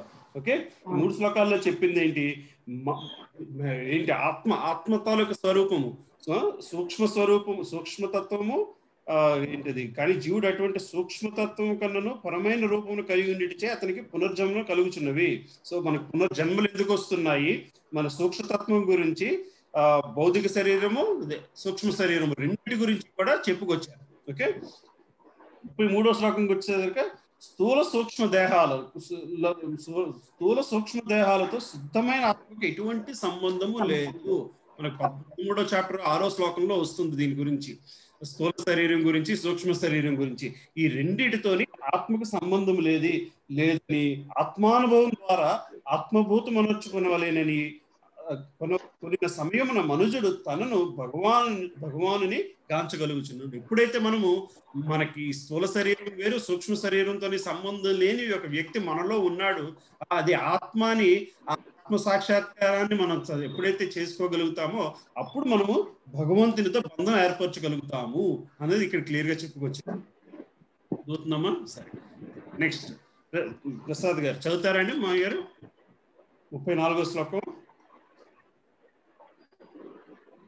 శారదా చదువుతోందండి. ఓకే, సరే. భగవానుని కరుణచే మాయాశక్తి ప్రభావము సమయించి జీవుడు ఆధ్యాత్మిక జ్ఞాన సంపన్నుడైనచో శీఘ్రమే ఆత్మానుభూతితో వికాసము నొంది తన నిజ వైభవమునందు స్థితుడగును. 35. ఈ విధముగా మహాత్ములైన వారు అజుడును అకత్తుడును అగు వేదగుష్యుడైన భగవానుని జన్మకర్మలను వర్ణించి ఉన్నాడు. అతడే కృతోత్పత్తి అయి ఉన్నాడు. 36. అమోఘ లీలామయుడైన భగవానుడు షడేంద్రియములను ప్రభువును షడ్భుత పూర్ణుడు అయి ఉన్నాడు. తన కార్యములచే ఏమాత్రము ప్రభావితుడు కాకుండా అతడు విశ్వములను సృష్టించి పోషించి లయము కావించుచుండెను. ప్రతి జీవి యందును వసించు ఆ దేవదేవుడు సదా స్వతంత్రుడై ఉండెను. సో అన్నిటిని సృష్టించినా సరే భగవంతుడు దాని వల్ల ఏ కారణంగా ప్రభావితుడు కాడంట. ప్రభావితుడు కాకుండా అతడు విశ్వాలను సృష్టించి పోషించి లైని కావిస్తూ ప్రతి జీవి యందు వసించు ఆ భగవానుడు సదా స్వతంత్రుడై ఉన్నాడు. మన స్వాతంత్రం ఏంటి, భగవంతుడి స్వాతంత్రం ఏంటి ఎక్స్ప్లెయిన్ చేసుకుంటున్నాం. భగవంతుడు ఇవన్నీ సృష్టించినా సరే భగవంతుడికి మనకి ఆయన అంత స్వతంత్రుడే, ఆయన ఏమైనా చేసుకోగలడు. మళ్ళీ మనం ఆయన సృష్టించినవి ఆయన్ని ఏ కారణం చేత ఇన్ఫ్లుయెన్స్ చేయలేము, ఆయన వాటి వల్ల ప్రభావితుడు కారు అని చెప్పుకొస్తున్నారు. నెక్స్ట్ 7వ శ్లోకం చదువుతారండి మాయ గారు, మీరు ముందుకు వెళ్ళిపోతారు. చదువుతున్నానండి. చదవండి. నాటకమునందరి నటుని వలె వర్తించు భగవానుని నామరూప లీలల యొక్క దివ్యత్వమును అజ్ఞానులైన మూర్ఖులు అవగతము చేసుకొనజాలరు. అట్టి వాటిని మనస్సులో భావించుట గాని వాక్కు ద్వారా పలుకుట గాని వారికి సాధ్యము కాదు. ప్రధాంగపాణి అయిన శ్రీకృష్ణ భగవానుని చరణ కమలములకు నిష్కపటముగను విక్షేపరహితముగను అనుకూలముగను సేవనొనరించడి వారే ఆ విశ్వ సృష్టికర్త యొక్క వైభవమును శక్తిని దివ్యత్వమును సంపూర్ణముగా అవగతము చేసుకొనగలరు. ఈ జగమునందు అటువంటి విచారణలను గావించుట ద్వారానే ఎవరైనను ధన్యులను తత్వజ్ఞాన పూర్ణులను కాగలరు. ఏలయన ఆ విధముగు ప్రశ్నలే లోకనాథుడైన శ్రీకృష్ణ భగవానుని ఎడ దివ్యమగు ప్రేమను ఉత్పన్నము చేసి ఘోరమైన జన్మ మృత్యు పరంపర నుండి 100కి 100 పాళ్ళు అభయము నొసగుచున్నది. 4వ అధ్యాయం మొత్తం మనకి 3 శ్లోకాల్లో చెప్పుకొస్తున్నారు. మన భగవద్గీత దివ్య జ్ఞానం అని చెప్పుకుంటున్నవి చెప్పుకొస్తున్నారు ఇక్కడ. ఏమా భగవంతుని గురించి ఇప్పుడైతే భగవానుడి దివ్యముగు ప్రేమను ఉత్పన్నము చేసి ఘోరమైన జన్మ మృత్యు పరంపర నుంచి 100కి 100 పాళ్ళు అభయము నొసగుచున్నవి. ఎప్పుడైతే మనం భగవంతుని ప్రేమను పెంచుకుని పెంచుకోగలమో అప్పుడు ఘోరమైన మళ్ళీ జన్మ మృత్యు చక్రాన్ని ఎంత ఘోరమైనది అన్నారు ఆయన. వాటిని 100కి 100 పాళ్ళు మనము బయటపడగలము. ఓకే, మనం ఇంకా అలాగే వైభవమును ఆ విశ్వ సృష్టికర్త యొక్క వైభవము, శక్తిని, దివ్యతను సంపూర్ణంగా అవగతం చేసుకోగలుగుతారు. ఇప్పుడు నిష్కపటముగా నిక్షేపరహితముగా అనుకూలముగాను సేవ చేసిన నాడు భగవానుని యొక్క వైభవమును, శక్తిని, దివ్యత్వం సంపూర్ణముగా అవగతం చేసుకోగలము. ఎట్లా చేసుకోగలం? ఎటువంటి వారు భగవాను అర్థం చేసుకోలేరో కూడా 37వ శ్లోకంలో చెప్పారు. నాటకమునందులి నటుని వలె వర్తించు భగవానుని నామరూపుల యొక్క దివ్యతత్వమును అజ్ఞానులైన మూర్ఖులు అవగతము చేసుకొనజాలరు. అట్టి వాటిని మనసుతో భావించుట గాని, వాక్కు ద్వారా గాని, పలుకుట గాని వారికి సాధ్యము కాదు. భగవంతుని లీలలు అర్థం చేసుకుని వ్యక్తులు భగవానుని పేరు చెప్పడానికి కూడా వాళ్ళు ఎంత ప్రయత్నించినా అది జరగని పని అని చెప్పుకొస్తున్నారు. ఇవన్నీ చాలా క్లియర్ గా మనకు అర్థం అవుతున్నాయి కదా. సరే, 40వ ఎవరు చదువుతారు? శ్రీలేఖ చదువుతారమ్మా. ఈ శ్రీమద్ భాగవత మహాపురాణము శ్రీకృష్ణ భగవానుని యొక్క గ్రంథావతారమై ఉన్నది. ఇది భగవదవతారమైన శ్రీల వ్యాసదేవునిచే రచించబడినది. ధన్యమును ఆనందమయమును పూర్ణమును అగు ఈ మహాపురాణము సమస్త జనుల పరమశ్రేయము కొరకై ఉద్దేశింపబడి ఉన్నది. శ్రీ వ్యాసదేవుడు విశ్వమునందలి సర్వ హాసముల సారమును గ్రహించి దానిని ఆత్మానుభవమును బడసిన వారిలో పరమశ్రేష్ఠుడైనను తన పుత్రునకు అందించను.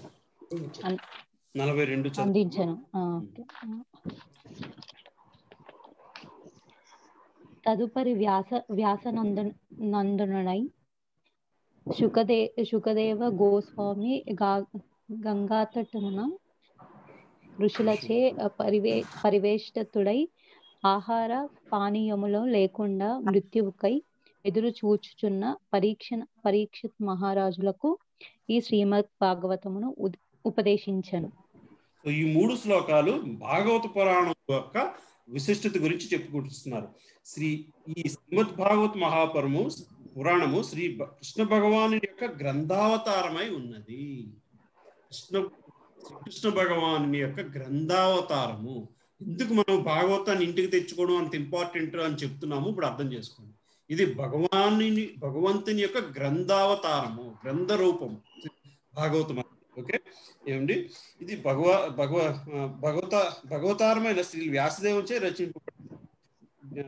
ధాన్యమును ఆనందమైన పరిపూర్ణమగు ఈ మహాపురాణము సమస్త జనులు పరమశ్రేయస్సు కొరకై ఉద్దేశించింది. అలాగే వ్యాసదేవులు పరీక్షిత్ మహారాజుకు సుఖదేవ గోస్వామి చెప్తున్నారు.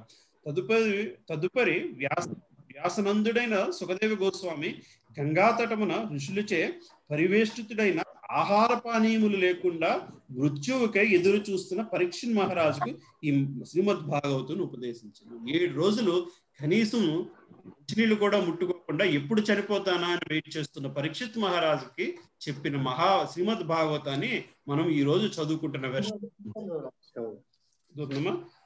43వ శ్లోకం ఎవరు చదువుతారండి? నెక్స్ట్ నేను ప్రభుజీ. స్పీకర్ మా అబ్బాయి పేరు అన్నమాట. మా అబ్బాయి పేరు వచ్చినట్టుందా? ధర్మజ్ఞానాత్మను కూడి శ్రీకృష్ణ భగవానుడు తన సదామునకు నిష్క్రమించిన పిమ్మట సూర్యుని వలె తేజవంతమైన ఈ భాగవత పురాణము ఉదయించినది. కలియుగం నందు అజ్ఞాన గాఢాంధకారముచే దృష్టి లోపించిన మానవులు ఈ పురాణము నుండి వెలుగును పొందగలరు. ఈ బ్రాహ్మణోత్తములారా, సుఖదేవ గోస్వామి పరీక్ష మహారాజు సమక్షంలో శ్రీ మద్భాగవతంను కీర్తించినప్పుడు నేను అత్యంత శ్రద్ధతో శ్రవణము చేసి ఉండిని. ఆ విధముగా మహా తేజస్వియు గనుడను అగు సుఖదేవుని కరుణచే నేను శ్రీమద్ భాగవతమును అవగాహన చేసుకోగలుగుతుంది. ఇప్పుడు ఆ విషయముననే నేను ఆయన నుండి శ్రవణము చేసి అనుభూతమనర్చుకొని నట్టుగా మీకు వినిపించుటకు యత్నించును. సో శ్రీమద్ భాగవతం నందలి శ్రీకృష్ణ భగవానుడు సర్వాత్మకు మూలమును ప్రథమ స్కందములోని భక్తి వేదాంత భాష్యము సమాప్తమైంది. ఇది లాస్ట్ శ్లోకం. సో ఈ 2 శ్లోకాల్లోని సుతుముని సుఖదేవి గోస్వామి దగ్గర మహాపరీక్షిత్తుగా ఆయన చెప్తున్నప్పుడు నేను విన్నాను, అది మీ అందరికీ చెబుతున్నాను అని చెప్పి భాగవతం యొక్క విశిష్టత గురించి చెప్పుకొచ్చారు. ఇమ్మా 4వ అధ్యాయం చదువుకుందామా? ఇక 4వ అధ్యాయం కూడా చేసి వెళ్ళిపోదామా? పర్వాలేదా? టైం ఉందా? పర్లేదు ప్రభుజీ, నాదొక శ్లోకం మిగిలింది ప్రభు. చదవండి ప్రభు. ఇది రువాణం నేను శ్లోకం చదువు. ఈ విధంగా సూత గోస్వామి పలికినంతట దీర్ఘకాల యజ్ఞదీక్షితులైన ఋషులలో శ్రేష్ఠుడును వృద్ధుడును అగు సౌనకముని అతన్ని ఇట్లు సంబోధించుచు అభినందించను. సూత గోస్వామి పలికినంతట దీర్ఘకాల యజ్ఞాదీక్షులైన ఋషులలో శ్రేష్ఠుడు వృద్ధుడు సౌనకముని అతనిని ఇట్లు సంబోధించుచు అభినందించాను. సౌనకముని చెప్పిన అభినందనలు చదువుదాము. నెక్స్ట్ శ్రీకాంత్ ప్రభుజీ చెప్తారమ్మా? శ్రీకాంత్ ప్రభు చదువుతాం ప్రభుజీ. సొనక వాచ, సొనకుడు పలికెను, ఓ సూత గోస్వామి, మహానుభావుడైన నీవు వక్తలలో అత్యంత శ్రేష్ఠుడవు కనుక గనుడును పరశక్తివంతుడును అగు శ్రీ సుఖదేవ గోస్వామి పలికిన శ్రీమద్ భాగవత పవిత్ర కథను దయతో మాకిప్పుడు వినిపింపుడు. నెక్స్ట్ శ్లోకం కూడా చదువు. ఈ శ్రీమద్ భాగవతము ఏ సమయమునందు మరియు ఎచ్చట తొలుత ప్రారంభింపబడినది, అదియును కాక ఏ కారణము చేత ఈ ఆరంభింపబడినది, ఈ సంహితను రచించుటకు మహాముని అయిన కృష్ణ ద్వైపాయన వ్యాసుడు నుంచి స్ఫూర్తిని పొంది. నెక్స్ట్ 4వది కూడా చదువుతారు ప్రభు. వ్యాస దేవుని తనయుడు గొప్ప భక్తుడు సమదర్శి నిర్వికల్పుడైన అతడు సదా ఏకాంత మతుడైనట్టి వాడు సమస్త బౌద్ధిక కార్యములకు పరుడైనట్టి అతడు గూఢముగా భాష్యమునకు చెడుని వలె గోచరించు. వ్యాసదేవుని తనయుడు గొప్ప భక్తుడు, అతని అంటే తనయుడు గొప్ప భక్తుడు సమదర్శి నిర్వకల్పుడైన అతడు సదా ఏకాంతమతుడైనట్టు వాడు సమస్త భౌతిక కార్యములకు పరుడైనట్టు. అంటే ఇదంతా సుఖదేవ్ గోస్వామిని వర్ణిస్తున్నారు. సో ఇది వాళ్ళిద్దరి మధ్య జరుగుతున్న డిస్కషన్ అమ్మా. సౌనకునికి గోస్వామికి సుఖదేవ్ గోస్వామి గురించి చెప్పుకొస్తున్న డిస్కషన్. సరే, ఎవరు ఉన్నారమ్మా లిస్ట్ లో కిందకి? ప్రభుజీ నేను చదువుతాను ప్రభుజీ. చదవండి అమ్మా. 5th వన్ కదా ప్రభుజీ? 5th అమ్మా. శ్రీ వ్యాసదేవుడు తన తనయుని అనుసరించుచున్నప్పుడు నగ్నముగా జలకములాడు సుందరులైన దేవతా స్త్రీలు అతడు నగ్నముగా లేకున్నను వెంటనే వస్త్రములను ధరించిరి. కాని అతని తనయుడు తన ఎదుటగా ప్రయాణించినప్పుడు వారట్లు వర్తించలేదు. ఈ విషయమును గూర్చి వ్యాసదేవుడు ప్రశ్నించగా అతని తనయుడు పవిత్రుడనియు స్త్రీ పురుష భేదములు గాంచని వాడనియు ఆ యువతులు ప్రత్యుత్తరం ఇచ్చిరి. కాని వ్యాసదేవుడు అట్టి భేద భావములను చూపి ఉండెను. 6వ శ్లోకం కూడా చదవండి అమ్మా. ఓకే. హస్తియను రాజుచే హస్తియా అను రాజుచే 6వది కురుజంగాల ప్రాంతములకు సంచరించి పిదప హస్తినాపురమును ప్రవేశింపగా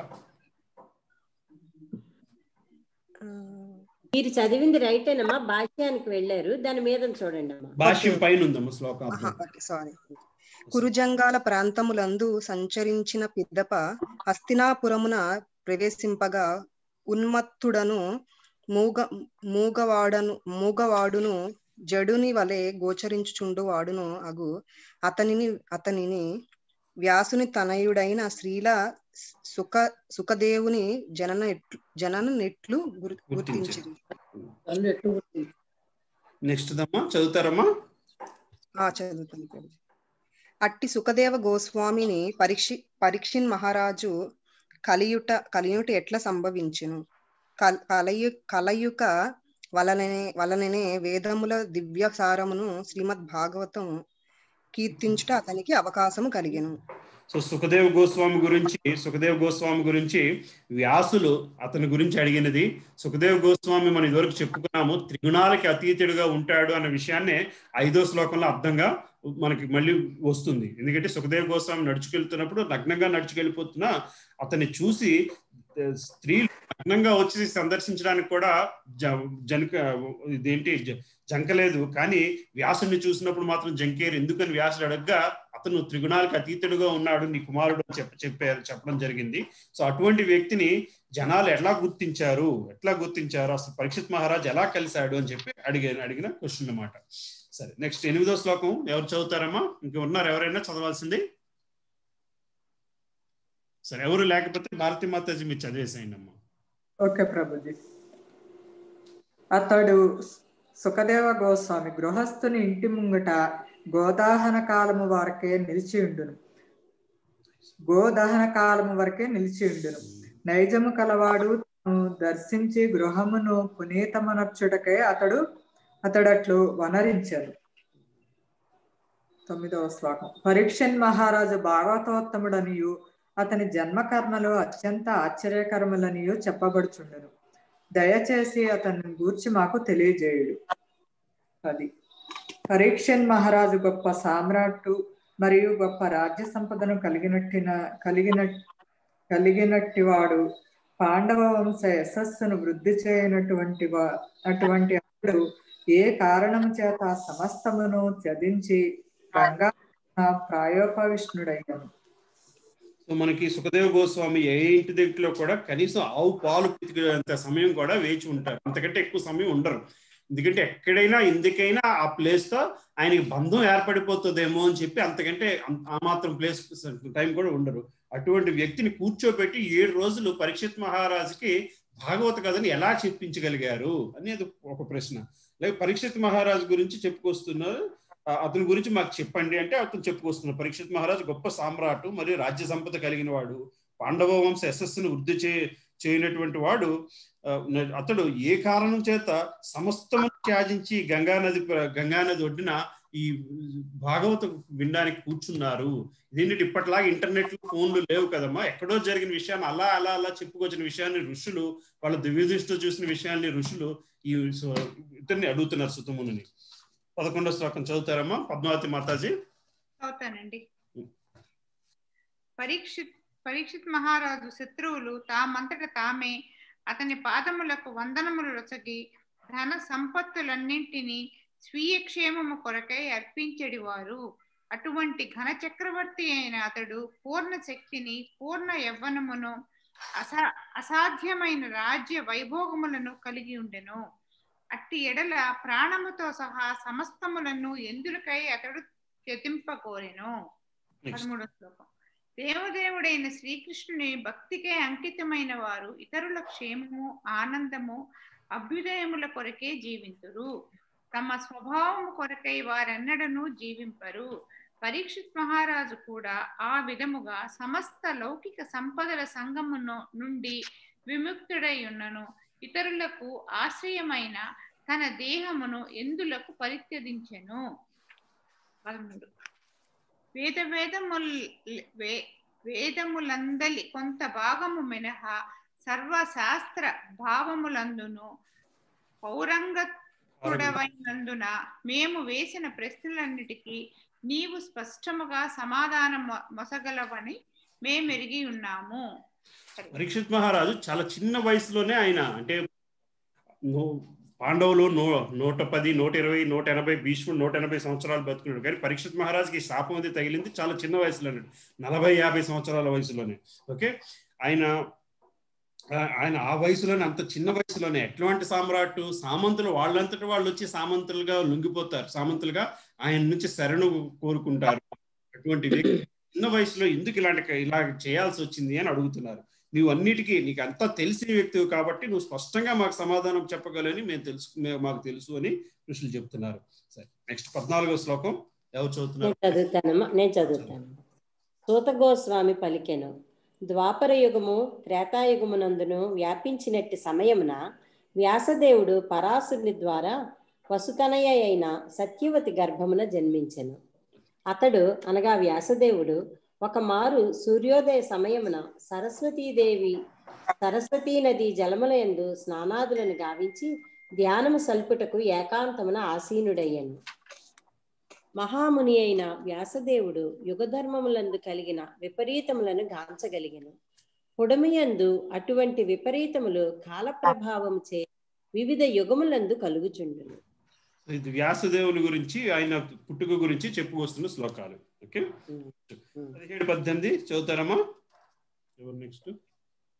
కళా చదువుతున్నాను.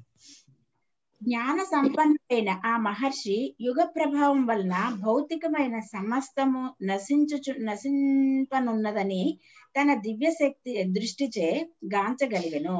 శ్రద్ధారహితమైన జన సామాన్యం యొక్క ఆయు ప్రమాణము క్షీణించుటే కాక సత్వగుణము లోపించుట వలన వారు దౌర్భాగ్యులగుటకు అతడు దర్శింపగలిగెను.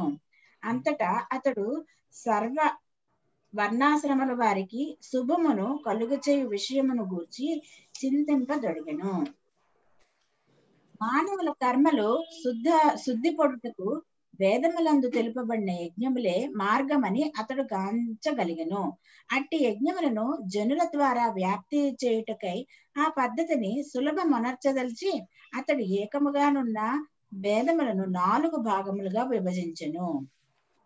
ఆ విధముగా జ్ఞానపు ఆది మూలము యొక్క 4 విభాగములు వేదములు విడిగా ఏర్పాటు చేయబడినవి. చారిత్రాత్మక విషయములు, ప్రామాణిక కథలను కలిగి ఉన్న పురాణములు పంచమ వేదముగా పిలువబడినవి. వ్యాసులు వేద రచన గురించి చెప్పుకొస్తున్నారు. ఎట్లాగైనా 4 వేదాలుగా డివైడ్ చేశారు జ్ఞానాన్ని అనేది చెప్పుకొస్తున్నారు. 22 ఈ విధముగా వేదము 4 భాగములుగా విభజించబడిన పిమ్మట పైల ఋషి ఋగ్వేదమును ఆచార్యుడయ్యెను. జైమిని ఋషి సామవేదమునకు ఆచార్యుడుగా కాగా వైశంపాయనుడు ఒకడే యజుర్వేద పారంగతుడయ్యెను. అత్యంత శ్రద్ధావంతుడైన సుమంతముని అంగీరునికి అథర్వ వేదము వసగబడగా ఆ నా జనకుడైన రోమహర్షణునికి పురాణితిహాసములు వసగబడినవి. ఈ ఋషులందరూ తమకు అప్పగింపబడిన వేదములను తిరిగి తమ శిష్యులకు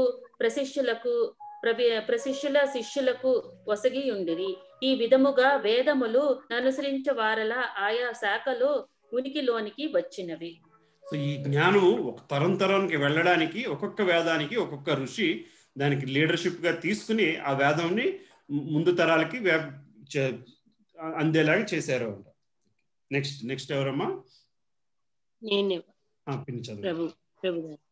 ఈ విధముగా కృపణవత్సలుడగు వ్యాసమహాముని మందబుద్ధులైన మానవులను గ్రహింపగలిగే రీతిలో వేదములను విభజించెను. జనులకు ఇది జీవిత పరమ లక్ష్య ప్రాప్తిని కలగజేయగలదని మహాముని కరుణతో భావించెను. ఆ విధముగా అతడు స్త్రీలు, శూద్రులు, ద్విజబంధువుల నిమిత్తమై మహాభారతమనడి గొప్ప ఇతిహాసమును రచించెను. ఓ ద్విజులారా, ఈ విధముగా సర్వజనుల సంపూర్ణ శ్రేయస్సు కొరకై నియక్తుడనైనను వ్యాసదేవుని మనస్సు సంతృప్తి చెందలేదు.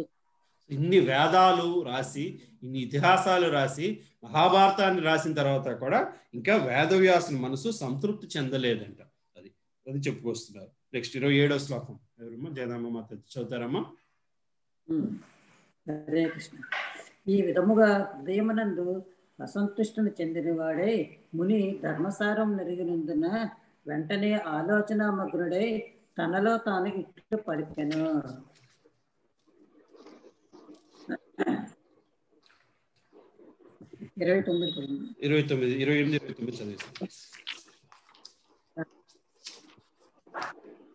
దృఢవ్రతములను పాటించుతూ నేను నిష్కపట భావముతో వేదములను గురువును యాగగ్నులను అర్పించితని సర్వ విధములైన ఆజ్ఞలకు లోబడి ఉండి స్త్రీలు శూద్రులు ద్విజబంధువులు వంటి వారు సైతము ధర్మపదను గాంచగల రీతిలో గురు శిష్య పరంపర భావము మహాభారత వ్యాఖ్యానం ద్వారా తెలియచేసితని.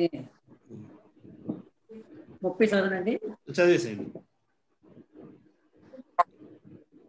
వేదములు కోరు సమస్తమును సంపూర్ణంగా కలిగి ఉన్నప్పటికీ నేను సంపూర్ణతను అనుభవిస్తున్నాను. ఇవన్నీ చేసుకొచ్చాను, అయినా సరే తనలో అనుకుంటున్నారండి. ఇవన్నీ చేసినా సరే నేను ఎందుకు ఇంత అసంతృప్తిని ఫీల్ అవుతున్నాను అని చెప్పి ఆయన అనుకుంటున్నారు. నెక్స్ట్ ఉపయోగం పరమహంసలకు అచ్యుతనకు ప్రియమైనటువంటి భాగవత ధర్మమును నేను ప్రత్యేకముగా తెలుపకపోవటయే దీనికి కారణము కావచ్చును. 32 పూర్వము తెలుపబడినట్లు వ్యాసదేవుడు ఆ విధముగా తన లోపములను పశ్చాత్తాపము చెందుచుండగా నారద ముని సరస్వతీ నది తటముల అతని ఆశ్రమమునకు అరుదయించెను. 33 నారద ముని శుభాగమనమును గాంచిన శ్రీ వ్యాసదేవుడు గౌరవముతో లేచి నిలబడి సృష్టికర్త అయిన బ్రహ్మకు వసగునటువంటి గౌరవముతో ఆయనను అర్పించెను. శ్రీమద్ భాగవతం నందలి శ్రీ నారదుని ఆగమ స్కందములోని 4వ అధ్యాయములకు భక్తి వేదాంత భాష్యము సమాప్తము. సో 31వ శ్లోకంలో చెప్తుంది ఏంటి? పరమహంసులకు అచ్యుతులకు ప్రీతమైనటువంటి భాగవత ధర్మమును నేను ప్రత్యేకంగా తెలుపకపోవటి దీని కారణమేమో, భాగవత ధర్మాన్ని చెప్పకపోవడమే దీని కారణమేమో అనుకున్న సమయంలో నారదుల ముని అటు రావడం జరిగింది. అది నారదుల ముని ఆగమనం. ఈ చాప్టర్ తో ఇక్కడతో ఆగుతుంది. 5వ అధ్యాయం చదువుకుంది. 5వ అధ్యాయం నెక్స్ట్ మంగళవారం చదువుకుందాము. 8:49 అయింది. ఇక్కడ ఆపుదామా? సరే ప్రభు. సో ఇలా బానే ఉందమ్మా. నేను క్రిందటి వారం ఇది వారం బెటర్ ఏమో కదా? బాగుంది నాన్న. 3 శ్లోకాలు చాలు. 5 అన్నావంటే మళ్ళీ లెక్క తేడా వచ్చేసి కన్ఫ్యూజ్ అయిపోయి 3 చాలు. 3 శ్లోకాలు ఒక్కొక్కరు చెప్పండి. చంద్రమౌళి ప్రభు చెప్తున్నారు. నేనేమనుకుంటున్నాను ప్రభుజీ, శ్లోకం కూడా చదివి దాని మీనింగ్ చెప్తే ఇంకా మంచిగా ఉంటుందేమో అనిపిస్తుంది ప్రభు. శ్లోకం చదవడం కొంచెం కష్టమైన ప్రయత్నం ప్రభు. మీనింగ్ చెప్పుకున్న దానికంటే భాష్యం కొంతవరకు చదువుకో. 1-2 స్కందాలు ఇలా చదువుకుని అక్కడ నుంచి 3వ స్కందం నుంచి మనం అక్కడక్కడ కొన్ని చాప్టర్స్ ఐడెంటిఫై చేసిన చాప్టర్స్ ఉన్నాయి మీనింగ్స్ చదువుకుని డిస్కస్ చేయడానికి. మొత్తం 12 స్కందాలు కలిపి కొంతమంది గురువులు ఆల్రెడీ ఐడెంటిఫై చేసిన చాప్టర్స్ ఉన్నాయి. అవి మనం కొంత డీటెయిల్డ్ గా చదువుకుందాం. సరే ప్రభు. ఓకే ప్రభు. ఓకే ప్రభు. ఇంకేం క్వశ్చన్స్ ఉన్నాయమ్మా? Comments, questions? సో ఇలా రోజుకి 2-3 శ్లోకాలు అర్థం చదవమని పెడుతున్నాను. అది బానే ఉందా? పర్వాలేదా? పార్టిసిపేట్ చేస్తారా? బాగుందమ్మా. కావాలంటే అందులో శ్లోకం చదవడానికి ట్రై చేస్తాం. సరే, శ్లోకం చదవడానికి ట్రై చేయొచ్చు. ఓకే, శ్లోకం చదివి ట్రై చేయొచ్చు. వీలైతే అలా పెడతాం, లేకపోతే ఇలాగే పెట్టేస్తాం. కానండి శ్లోకం అది కూడా ఒక శ్లోకంలా రాదు, మాకు పాటల్లా వచ్చింది. ట్రై చేయండి అమ్మ, దానికే ఉంది. గ్రూప్ లో ఇంకా అది చిన్న గ్రూపే కాబట్టి పర్వాలేదు. అంటే భగవద్గీత శ్లోకం లాగే ఉంటది అనుకుంటా. అంటే భగవద్గీత శ్లోకం కొంచెం ఈజీగా ఉంటుంది దీని మీద. 2 కారణాలు ఏంటంటే అది ఎప్పుడు కూడా 8x4 32 సిలబుల్తోనే ఉంటుంది భగవద్గీత శ్లోకం. కాదు, ఇది కొంచెం ఇంకెక్కువ ఉంటాయి. అండ్ భగవద్గీత మనం చాలా సార్లు విని ఉంటాం, ఈ శ్లోకాలు అన్ని విని ఉంటాం. ఇది ఒక పురాణం లాగా రావాలి మనకి, మామూలు శ్లోకం. భగవద్గీత శ్లోకం ఎట్లా చదవాలని మీరు నెట్ లో కొడితే మీకు భగవద్గీత శ్లోకం చదివిన ఎగ్జాంపుల్స్ దొరుకుతాయి. భాగవత్ శ్లోకాలు అంత ఈజీగా దొరకవు. అవును ప్రభుజీ. ఒక సీనియర్ డివోటీ ఎలా చెప్తారంటే ప్రభుజీ, 2 లెటర్స్ డివైడ్ చేసుకుంటే చెప్తా ఉంటారు అనమాట. ఒక 3rd చాప్టర్ లో 21st శ్లోక తీస్తున్నాను నేను. దాంట్లో ఎలా చెప్తారంటే, తత సప్త దేశే జాతః సత్య వద్యాం పరాశరాత్ అలా చెప్తారు ప్రభుజీ. సో అది సింపుల్ గా అయిపోతుంది అనమాట. ఇంకో విధం ఏంటంటేనండి, శ్లోకానికి కింద ప్రతిపదార్థాలు ఇచ్చారు కదా, అర్థానికి శ్లోకం మీనింగ్, ఆ ప్రతిపదార్థాలన్నీ వరుసగా చదువుకెళ్తే శ్లోకం వచ్చేస్తుంది. అక్కడ సందులన్నీ విడదీసేసి ఉంటాయి, అక్కడ సందులన్నీ విడదీసేసి ఉంటాయి, ఆ పదాలు చదివితే శ్లోకం వస్తుంది. అది ఇంకొంచెం విడదీసి ఉంటాయి కాబట్టి ఐ థింక్ ఆయన అలాగే చదువుతున్నట్టున్నారు. అది అలాగే చదువుతారు. అదే అక్కడ 2 అక్షరాల కోసం 3 అక్షరాలు కూడా పడుతుంటే సంధి విడిపోతుంటుంది. నాకు ఇప్పుడే లాజిక్ తెలిసింది ప్రభుజీ. సరే, నెక్స్ట్ ఇంకోటి ఏంటమ్మా, మనకి 25 గీతా జయంతి, ఏకాదశి, ముక్కోటి ఏకాదశి, రైట్? మరి ఆ రోజు యాక్చువల్ గా ఇదే పద్ధతిలో మొత్తం భగవద్గీత 18 అధ్యాయాలు చదువుకోగలిగితే బాగుంటుంది. అమ్మో, అర్థాలన్నీ వరుసగా చదువుకుంటూ వెళ్ళాలి. 18 అధ్యాయాలు అంటారా ప్రభుజీ?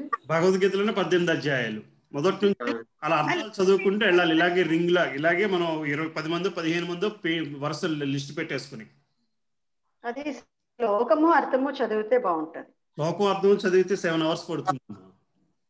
7 hours అంటే, లేదంటే శ్లోకము చదివితే అర్థం చదువుకెళ్తేనే శ్లోకం 3 hours.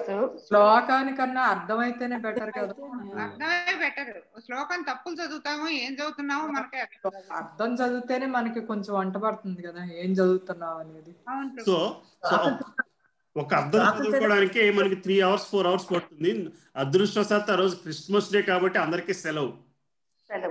ఓకే, సో 9 గంటలకి 10 అలా కూర్చుంటే 1 గంట అయిపోతుంది. మామూలు 3 hours పడుతుంది, 3.5 hours. మనం ఇలా ఆన్లైన్ లో ఉన్నాం కాబట్టి ఇంకో అరగంట ఎక్స్ట్రా వేసుకున్నాం, 3.5 hours 4 hours పడుతుంది. దానికి ఓకే అనుకుంటే 9 to 1 కూర్చుని చదువుకోవచ్చు. కొంచెం టైం పడుతుంది నాన్న. ఏ కారణం చేతైనా అంతమంది 4 గంటలు కూర్చోలేకపోతే 1 గంట తర్వాత వెళ్ళి మళ్ళీ 1 గంట తర్వాత రావడం ఏదైనా చేసుకోవచ్చు. అలా చేద్దాం అంటే ఆ రోజు చేస్తుంది 25వ తారీఖు. ఏం ప్రభుజీ? మళ్ళీ ప్రభుజీ చెప్పండి. మార్నింగ్ 9 o'clock అంటే జనాలకి పనులు అవ్వడం ప్రభుజీ.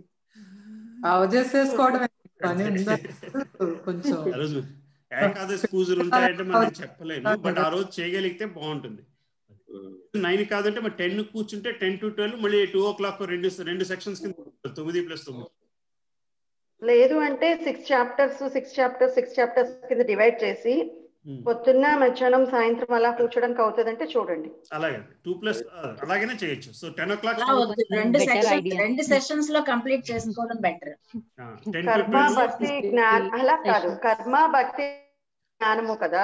1 to 6, 6 నుంచి 12, 13 to 18 అట్లా.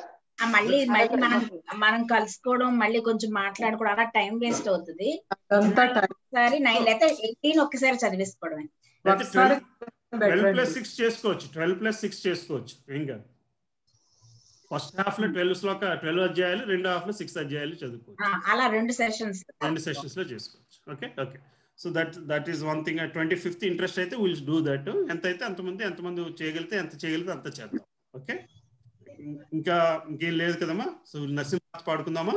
ఇంకేం క్వశ్చన్ లేకపోతే నరసింహార్త పాడేసుకుందాం, టైం అవుతుంది కాబట్టి. ఓకే, అంటే ఎవరెవరు ఏ చాప్టర్స్ చదవాలన్నది కొంచెం ముందుగా అనుకుంటే. అలా కాదమ్మా, ఇలాగే వరుసగా శ్లోకాలు చదువుకెళ్ళడమే. వచ్చిన తర్వాత వెంటనే డివైడ్ చేయడమే. ఇలా డివైడ్ చేసి ఇదే పద్ధతిలో 3 శ్లోకాలు చదువుకోండి. ఓకే, ఓన్లీ అర్థం అంటున్నారు కదా? ఓన్లీ శ్లోకం అర్థం, శ్లోకం కాదు అర్థం. 3 అర్థాలు చదువుకోండి. Only meaning.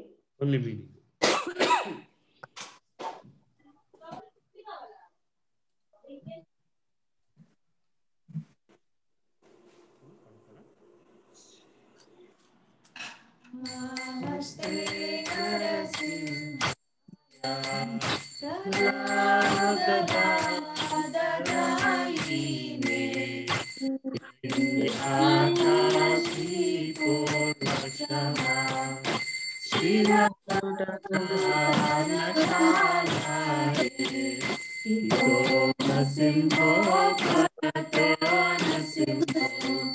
Yato yam tato nasimho Bhare nasimho Daye nasimho Nasimho Mabhi Uyanam Apade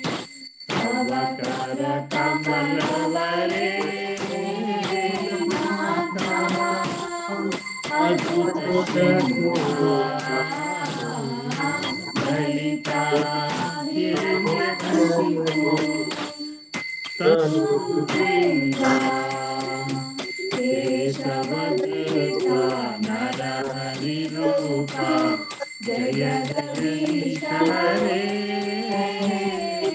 జయ జగదీశ హరే జయ జగదీశ హరే జయ